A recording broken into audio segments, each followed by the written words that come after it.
Sunday dinner made simple. Let's get into this quick and easy recipe. Alright, let's start with some simple mashed potatoes. I added some salt to the water. Let it boil until tender. After that, we're going to add some butter and just go in and mash to our desired texture. Next, I will go in and add a little bit of heavy whipping cream and some regular whole milk. I also will add some seasoning for flavor and taste. Taste and adjust the seasoning to your own preference. Mix well to combine, and that's it. Very easy and simple. Now let's move on to the next.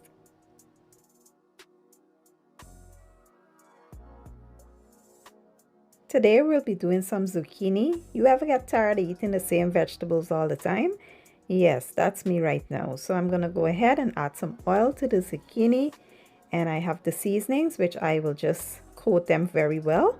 And we are going to place this in the oven on broil. We're going to broil them for 12 minutes.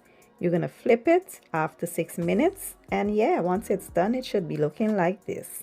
Now let's move on to our steak. So here I have 2 ribeye steaks already washed and pat dry.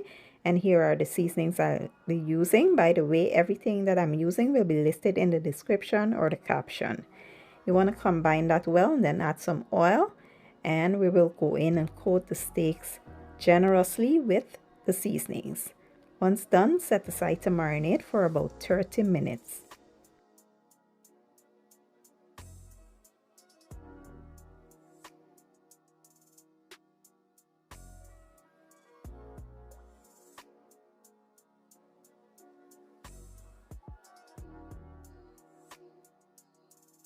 So today I will shallow fry my steaks because I feel like I get the best results.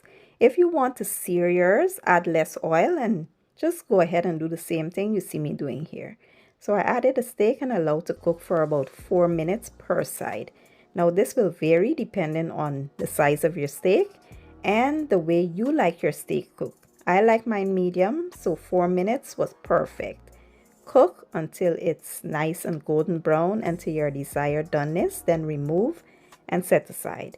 We will add the second steak and cook it the same way. Now if you notice fat on the sides of your steak, you can render that off by just flipping it to the sides the way I'm doing like this.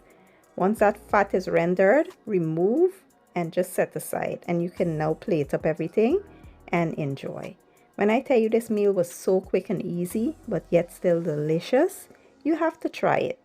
It is so chef kiss, and I will leave all the ingredients and measurements in the description or the caption, and I'll see you guys in my next one. Thank you for watching and enjoy.